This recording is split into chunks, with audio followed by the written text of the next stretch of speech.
I want to remind you that 2 weeks from today is when the first reflection essay is due. Now remember, you don't have to do them all, so you can drop out one, and that's acceptable.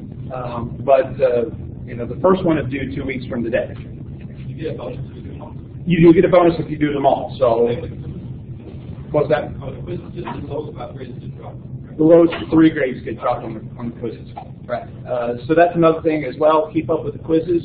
If you haven't, I will allow some grace. So if you haven't completed Tuesday's quiz and today's quiz, you can go back and complete them.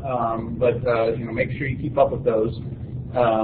So reading quizzes pretty much every day except the days that we have an exam. So 2 weeks from today, first reflection paper. If you have any questions, the assignment is on Blackboard, a link to the reading for that. But contact me if you have any questions. If there's any questions now, so we can take questions now. But all right, so we are still in the middle of talking about the category of religion, or talking about religion in a general way. Tuesday, Lord willing, we'll get into discussing Judaism, so actually getting into a discussion of religion.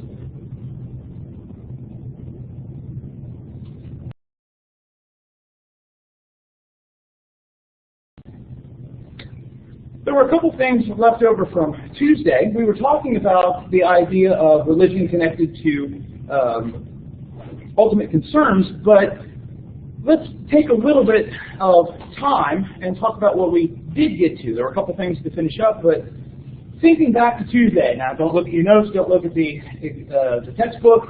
What can you remember about what we talked about on Tuesday?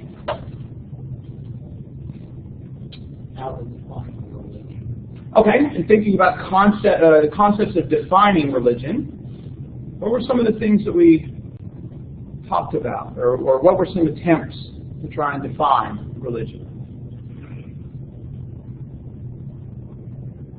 In conclusion, most religions have a higher being of some sort. Okay, so higher being, a deity, a divine power present in most religions. What else did we?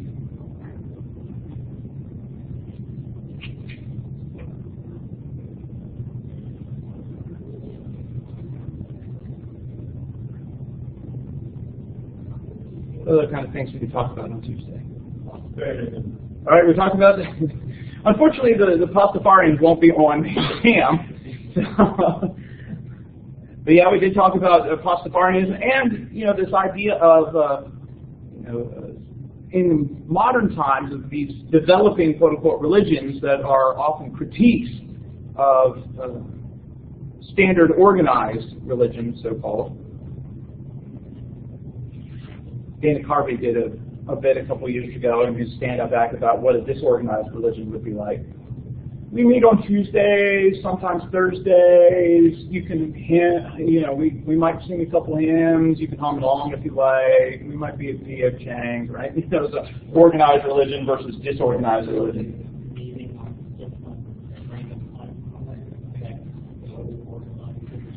Yeah, that's true.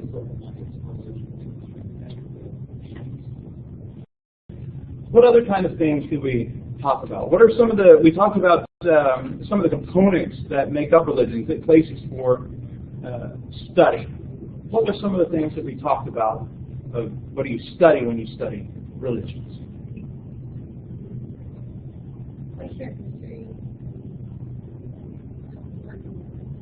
All right, so history, we talked about the relationships with culture, getting into things like even economic situations, gender, class, other things like that. Important figures. Right, important figures.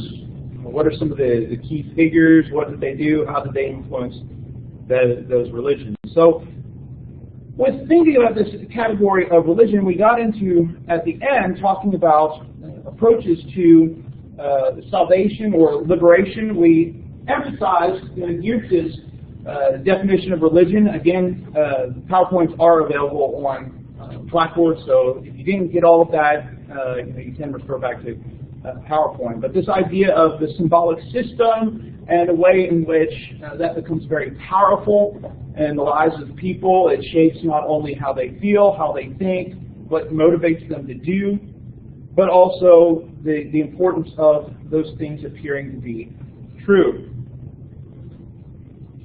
We're picking up today in the midst of talking about this, the ways to salvation or liberation. As we noted and as we read in Prothero, the idea being that we're not suggesting all religions are the same or all have the same goals or desires, but essentially religions tend to fall into some categories or themes with this desire of experiencing liberation or salvation or making things right in the world.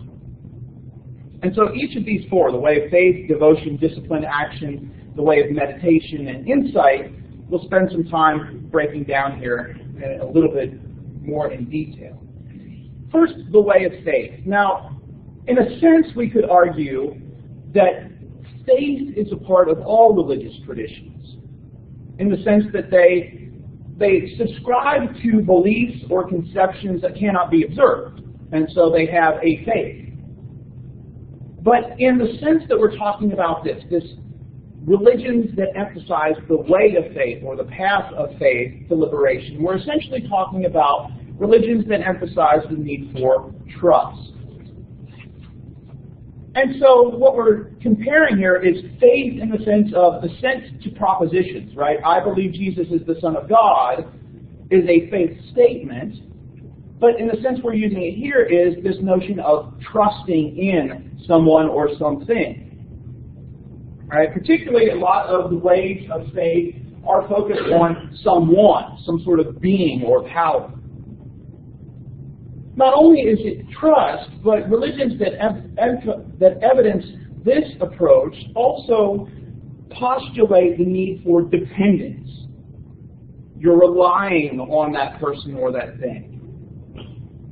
And often the way of faith is also conjoined with claims that the believer can do nothing to bring about salvation. It is totally based on a person's trust, a reliance, or dependence.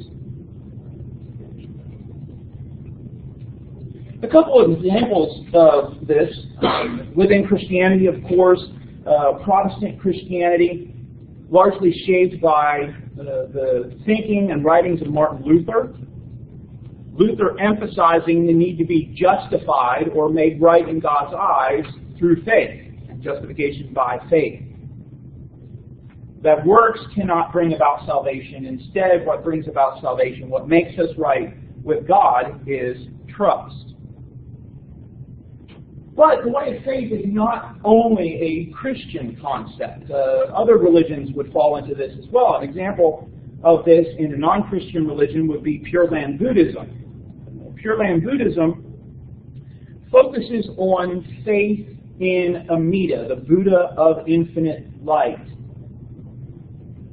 And the story is that Amida had made a vow, a commitment, to create a pure land for people to be reborn into, that it would make it easier to achieve nirvana. Now, obviously, we'll say more about this when we get to Buddhism. But the key thing to achieving rebirth in the Pure Land was through faith in the Amida Buddha. Right? And so that was how you achieved it. It wasn't through your deeds. It wasn't through accomplishing certain duties. It was through your trust in Amida. Instead of trust, some people, some religions seek to achieve liberation by devoting themselves fully to God, God's Spirit.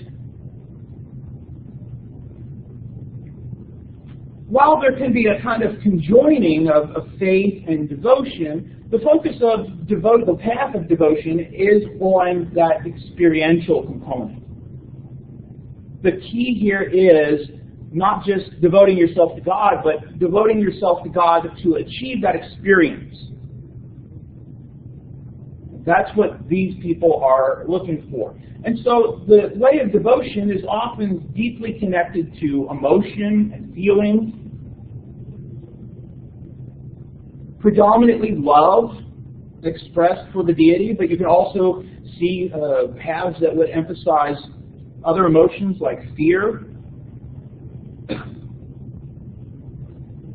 Largely also in the way of devotion, there is an antipathy or a rejection of any sort of formalized approach. And often, devotees of a specific tradition within a larger religion would look at other forms as being formulaic. They're dead. They're not useful, and so that this is the way to achieve this personal encounter. This personal encounter isn't formulaic. It's not patterned. Many religions have these types of components, usually what's referred to as mysticism. The mystic is not looking for greater knowledge of particular religious truths, but instead they are looking for encounters with God, getting lost in the divine. And so you have Sufism within Islam. You have Bhakti in Hinduism, both of which we'll spend more time talking about when we get to Hinduism and Islam. But often there is, especially these groups that are within a religion, often there's a lot of tension between the mystics and those that aren't following that path. As, for example, in Islam, many other Muslims would say that Sufism is essentially blasphemy. You can't have that kind of relationship with God, is the way most Muslims would look at it. This love, the getting lost in the divine, that's not who God is for most other Muslims. And so while Sufis might look at other forms of Islam as boring, dull, dead, lifeless, you have the opposite of looking at Sufism as heretical, as blasphemous. Other religions, other traditions emphasize the importance of action. There are certain duties or obligations that must be performed, and it is the need of the human being to discipline themselves to engage in these things.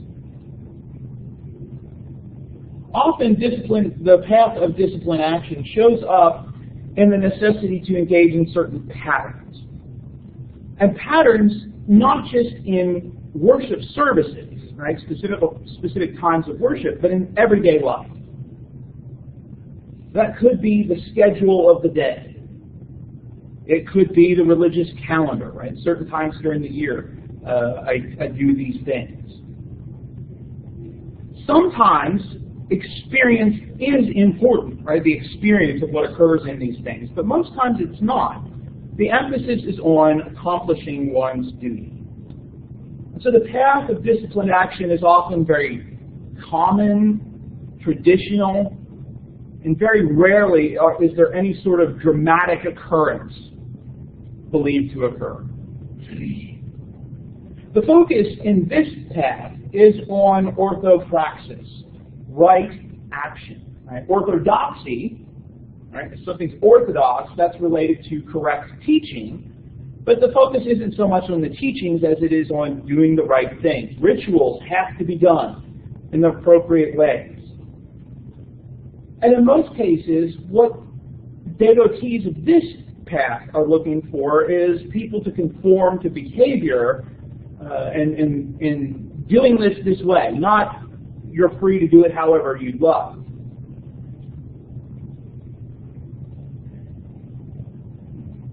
As examples of this, people observing the 5 pillars of Islam, engaging in the regular prayers throughout the day, engaging in the giving of 2.5% of your income, of your possessions, Other examples might include the interpretation of the rabbis in Judaism, Orthodox Judaism.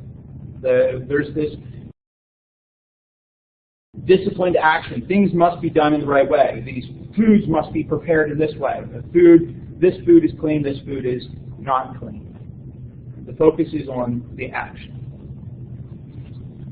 The last path we talked about, or we listed, was the path of meditation and insight.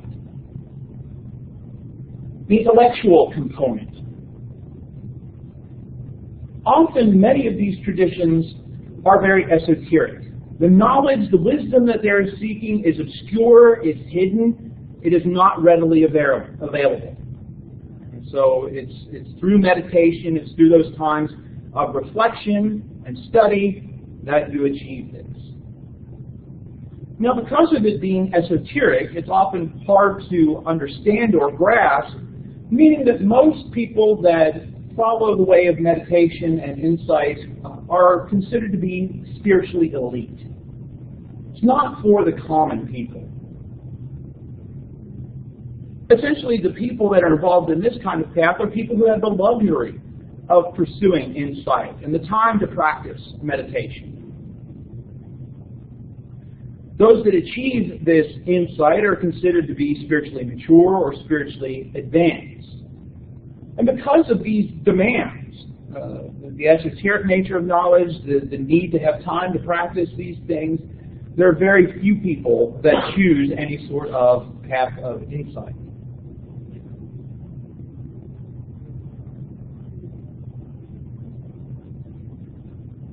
Just briefly, two examples. One would be something like Theravada Buddhism, because Theravada Buddhism emphasizes the need to be a monastic, right, to be a monk or a nun, in order to achieve liberation. And so you have to have the time. You set yourself apart to meditate, to search for insight. Certain types of yoga in Hinduism, which are very much unlike yoga in the West, are focused on you put yourself in certain positions so that you're able to better meditate.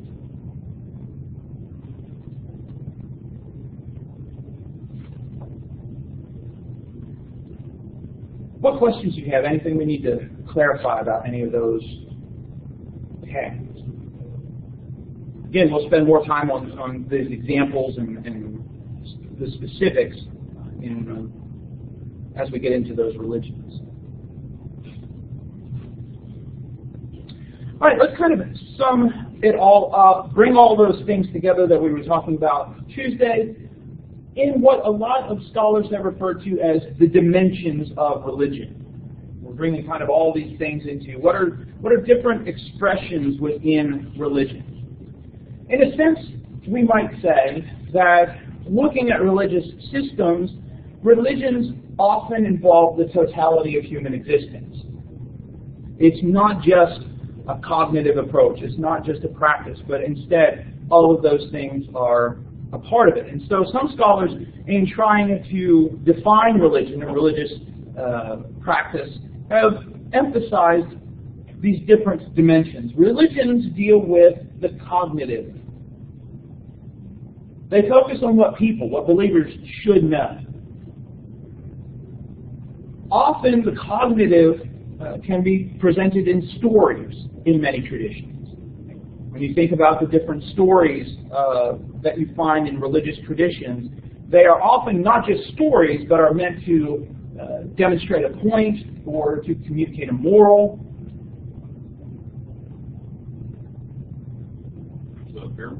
A parable is a good example of something like that, but the idea is that there are some intellectual things, right? Some cognitive things that have to go on in the brain. Another focus in religion is on the ethical. How should people behave? And often religions have not just personal ethics, but social ethics.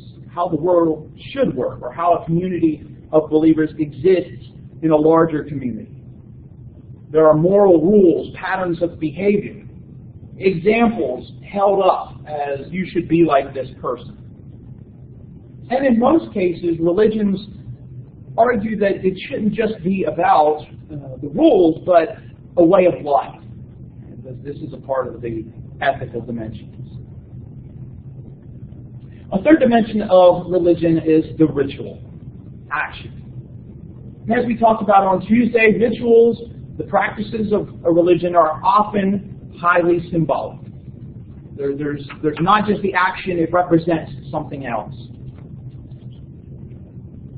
Things like worship, prayer, meditation. Now, within the ritual component of religions, there may be prescribed ceremonies. You do this thing at this time, and then you follow it with this action and this thing being said. Some others allow for change, innovation, but essentially there is within ritual the belief that the ritual actually accomplishes something. And most of the time, these rituals are connected with the idea of transformation. Something is transformed in the practice of ritual. Whether that's the self, whether that's someone else, God, the natural world. Something happens in ritual, and it's not just about, okay, I've done these actions, I've said these words, and that's it. The people who engage in prayer believe that someone is out there listening and will do something about it. The Navajo, in their sand paintings, believed that it would affect the holy people, bringing about healing, striking down one's enemies. There would be some sort of transformation that occurred. Most religions also include an institutional dimension. The longer religions exist, the more organizational structure develops. And in fact, in most cases, without organizational structures, religious views, religious practitioners, religious systems die out. There's nothing to continue it on from generation to generation. Now that can be a strong organization like a denominational board and regional governing boards, or it can be simple as a prophet and her or his followers. Sometimes the organization is specified. And these are our leaders. This is how this runs. And then sometimes it's just simply understood. People know how things work.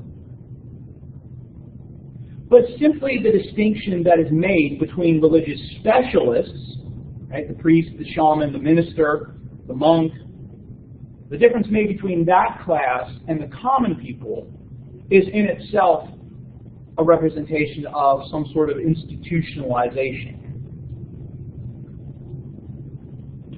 Religions also tend to have components dealing with the aesthetic. Notions about what is artistic, what is beautiful. And religions are heavily connected to the senses. Things that can be seen, heard, touched, tasted, smelled. All of this fits into religions. Architecture, art, music, poetry, incense. All of these kind of things shape religious experience. And then finally, the final dimension of religion to emphasize here is the emotion. Religions have those components that are dealing with moods and feelings, hope, fear, love, awe. All of these are part of what it means to be religious.